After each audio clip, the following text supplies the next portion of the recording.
हे friends, नमस्ते, नमस्कार, सत श्री अकाल आप सभी को। कैसे हो आप सब? आई होप कल की तरह आप लोग बहुत अच्छे होंगे, मज़े में होंगे और आगे भी रहेंगे। मैंने ये वीडियो पहले भी अपलोड की थी, तो कुछ टेक्निकल इश्यूज़ की वजह से वॉइस नहीं आ रही थी, तो मुझे इसको दोबारा बनाना पड़ रहा है। उसके लिए मैं माफ़ी चाहूँगी। तो मैं आज फिर हाजिर हूँ एक नई कहानी के साथ, जिसका नाम है मौन और मुस्कान। आई होप आपको बहुत अच्छी लगेगी। तो चलो स्टार्ट करते हैं। किसी नगर में मोहन नाम का एक सेठ रहता था। मोहन जो था शुरू से सेठ नहीं था।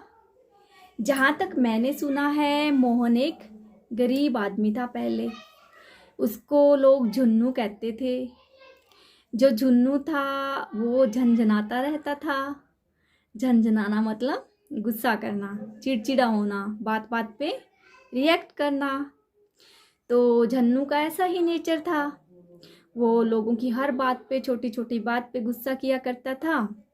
लोग अगर उससे पूछते, झन्नू भाई क्या टाइम हुआ है, तो झन्नू चिढ़ के बोलता, अरे घड़ी क्या तेरे बाप ने दिलवाई है? आ जाते हो मेरा टाइम खराब करने। जाओ और अपना रास्ता देखो, मेरे मुंह लगने की ज़रूरत नहीं है। तो लोग अक्सर उससे डरते थे कि पता नहीं किस घड़ी झन्नू क्या जवाब देगा, तो इसलिए लोग उससे दूर रहते थे। उससे देखते ही रास्ता बदल लेते थे। इसके अलावा जहाँ पे झुन्नू की दुकान पे जो काम करने वाले वर्कर थे, झन्नू उनके साथ भी अच्छा व्यवहार नहीं करता था।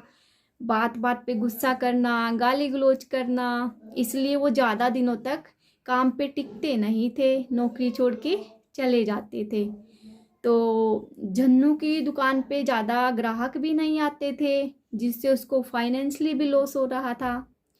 तो इसी वजह से झन्नू बेचारा बहुत डिस्टर्ब रहता था।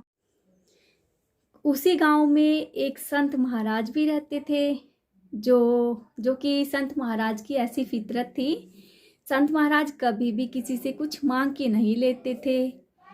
लोगों ने अपनी मर्जी से जो भी महाराज जी को दे दिया, महाराज जी खुशी खुशी उसे स्वीकार कर लेते थे। किसी ने कपड़े दे दिए तो महाराज जी ने कपड़े ले लिए। किसी ने खाना दे दिया, किसी ने बर्तन दे दिए, महाराज जी ले लेते थे, बट खुद से कुछ नहीं मांगते थे। एक दिन ऐसे ही महाराज जी कहीं जा रहे थे। उस दिन तो महाराज जी को भी पता नहीं क्या सूझा कि वो सीधा जा बैठे झन्नू की दुकान पे और बोले, झन्नू बेटा मुझे कुछ खाने को दे दो। बस फिर क्या था, झन्नू का गुस्सा तो जैसे सातवें आसमान पे था। वो बोला, अरे महाराज आपको क्या दिखता नहीं है? मेरे तो खुद ही खाने के लाले पड़े हुए हैं, भला मैं आपको क्या दूंगा? आपको सोचना चाहिए था, आ गए सुबह सुबह मेरा माथा गर्म करने। तो महाराज जी बोले, नहीं बेटा ऐसी बात नहीं है, मुझे कुछ खाने को दे दो। झन्नू ने बोला, देखो महाराज मेरे मुंह मत लगो, गेट उधर है, आप जाओ, आपको और कोई काम तो है नहीं है, अपना काम करिए और जाइए। इधर महाराज जी बोले, हंस के खड़े हो गए और जाने लग गए और बोले, मैं तो अपना काम कर रहा हूँ झन्नू, आप ही अपना काम नहीं कर रहे हो। झन्नू को तो बस फिर क्या था, उनकी बात सुनकर बड़ी हैरानी हुई और महाराज जी को पीछे से रोका, रुकिए महाराज, आपने ऐसा मुझे क्यों बोला और क्यों आपने ऐसा बोलने की हिम्मत की? महाराज जी रुक गए और आकर झन्नू के पास बैठ गए। महाराज जी बोले, देखो झन्नू, तुम ये जो बात बात पे गुस्सा करते हो, तो इसी वजह से लोग तुम्हें पसंद नहीं करते हैं। अगर तुम अपनी ये आदत सुधार लो तो तुम्हारे भी दिन बदल जाएंगे। ये बातें सुनते ही झन्नू बोला, महाराज लोग मुझे छोटी छोटी बातों पे गुस्सा दिलाते हैं, मेरे साथ अच्छे से बात नहीं करते, मेरा मजाक उड़ाते हैं, फिर तभी मैं उनकी बातों पे गुस्सा करता हूँ। कभी कभी तो वो मेरा लॉस भी करवा के चले जाते हैं। महाराज जी बोले, कोई बात नहीं झन्नू, आज मैं तुम्हें जिंदगी के 2 मूल मंत्र बताता हूँ। तो झन्नू महाराज जी की ऐसी बातें सुनकर बड़े उत्साहित हो गए और बोले, बताइए महाराज, कौन से 2 मूल मंत्र आप मुझे बताते हैं? महाराज जी बोले, ये जो मूल मंत्र मैं बताऊंगा, अगर आप इन्हें जिंदगी में अपनाओगे तो आप खूब आगे बढ़ोगे और आपका भी जीवन सक्सेस हो जाएगा। महाराज जी बोले, मेरा पहला मंत्र है मौन। मौन मतलब चुप रहना। और जो दूसरा मंत्र है वो है मुस्कान, मतलब मुस्कुराना। तो महाराज जी बोले, अगर तुम ये 2 मंत्र अपना लो तो आप कामयाब हो जाओगे। महाराज जी बोले, महाराज, लोग मुझे छोटी छोटी बातों पे गुस्सा दिलाते हैं और आपको तो मेरा नेचर पता है कि मैं झूठ नहीं बोल सकता। मैं लोगों के मुंह पे उनको सामने उनका सच बोल देता हूँ। लोगों को मेरी बात कड़वी लग जाती है और वो रूठ के चले जाते हैं। यहाँ तक कि मेरी दुकान पे ग्राहक भी इसीलिए नहीं आते। महाराज जी बोले, झन्नू, मैं आपको झूठ बोलने के लिए नहीं कह रहा हूँ, लेकिन आप चुप तो रह सकते हो। जो बातें तुझे पसंद नहीं, आप उन पे चुप रहो, मुस्कुराओ और उठ के चले जाओ। बस फिर क्या था, झन्नू ने तो जैसे महाराज की बातों को पल्ले से बांध लिया हो। वो इन्हीं 2 बातों को अपने जीवन में अपनाने लग गया। हर रोज इन्हीं बातों को ध्यान में रखते अपनी जिंदगी गुजर बसर करने लग गया। धीरे धीरे झन्नू का नेचर पूरी तरह से बदल गया। अब लोग झन्नू को पसंद करने लगे, उसकी दुकान पे ग्राहक भी आने लग गए और झन्नू के जो वो वर्कर थे काम पे, अब दुकान में वो भी वापस आने लग गए। इससे झन्नू का कारोबार भी बढ़ गया और झन्नू से बन गया मोहन सेठ। इधर लोगों का क्या था, गिरगिट से भी पहले रंग बदलते हैं। वही लोग थे जो झन्नू को पसंद भी नहीं करते थे। अब वह झन्नू को दुआ सलाम ठोकते और झन्नू को पलकों पे बिठा लेते थे। तो दोस्तों, ऐसा ही हम सबके साथ भी होता है।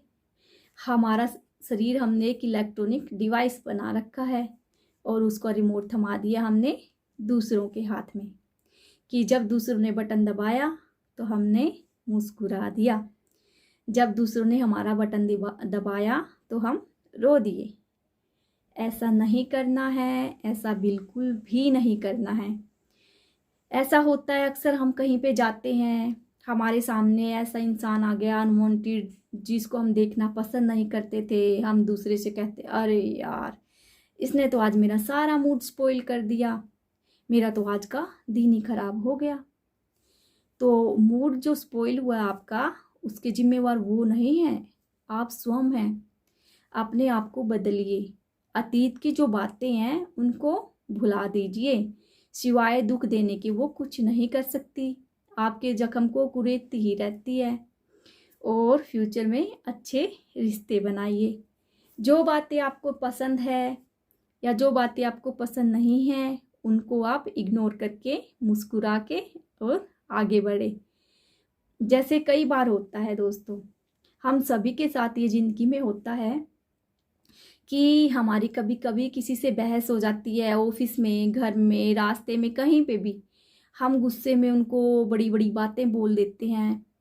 तो कुछ टाइम के बाद क्या होता है, हमारे उस इंसान से रिलेशन तो ठीक हो जाते हैं, बट क्या हम उनको वो कहे हुए शब्द वापस ले लेते हैं? नहीं, ऐसा बिल्कुल नहीं होता। वो कहते हैं, मुंह से निकली हुई जबान और तीर से निकला हुआ कमान कभी लौट के नहीं आता। वो आपके जो गुस्से में कहे हुए शब्द थे वो उस इंसान में कील की तरह चुभते हैं और फिर ऐसे जख्म का रूप ले लेते हैं। इसीलिए जब भी आपको गुस्सा आए, आप इससे अच्छा है किसी से बहस ना करें, किसी को कुछ नहीं बोले, बस चुप रहें और इग्नोर करें और मुस्कुराएं। इससे आपके रिश्ते भी बेहतर होंगे और आप जिंदगी में बहुत तरक्की करेंगे। तो यही 2 मूल मंत्र है जो हम सबको अपनाने की कोशिश करनी है और आगे बढ़ना है, सब कुछ छोड़ छाड़ के। तो आज की शायरी, आज की कहानी को मद्देनजर रखते हुए मैं आपको एक शायरी सुनाना चाहती हूँ। तो सुनो। गुजरी हुई जिंदगी को याद ना कर, गुजरी हुई जिंदगी को याद ना कर, जो तकदीर में नहीं लिखा उसकी फरियाद ना कर। जो होना है वो हो के रहेगा, जो होना है वो हो के रहेगा। ए बंदे, तू कल की फिक्र में अपनी ज़िंदगी बर्बाद ना कर, बर्बाद ना कर। तो हमें यही बातें याद रखनी है, अपने रिश्ते बेहतर करने हैं। ऐसा करने से हमारे रिश्ते बहुत बेहतर होंगे, हमारे बिजनेस टर्म्स और अच्छे होंगे। तो सभी के साथ अच्छे से रहिए, ये दो मूल मंत्र अपनाइए और आगे बढ़िए। तो इसी के साथ मैं आपसे विदा लेती हूँ। कल फिर मिलेंगे एक नई कहानी के साथ। तब तक के लिए धन्यवाद।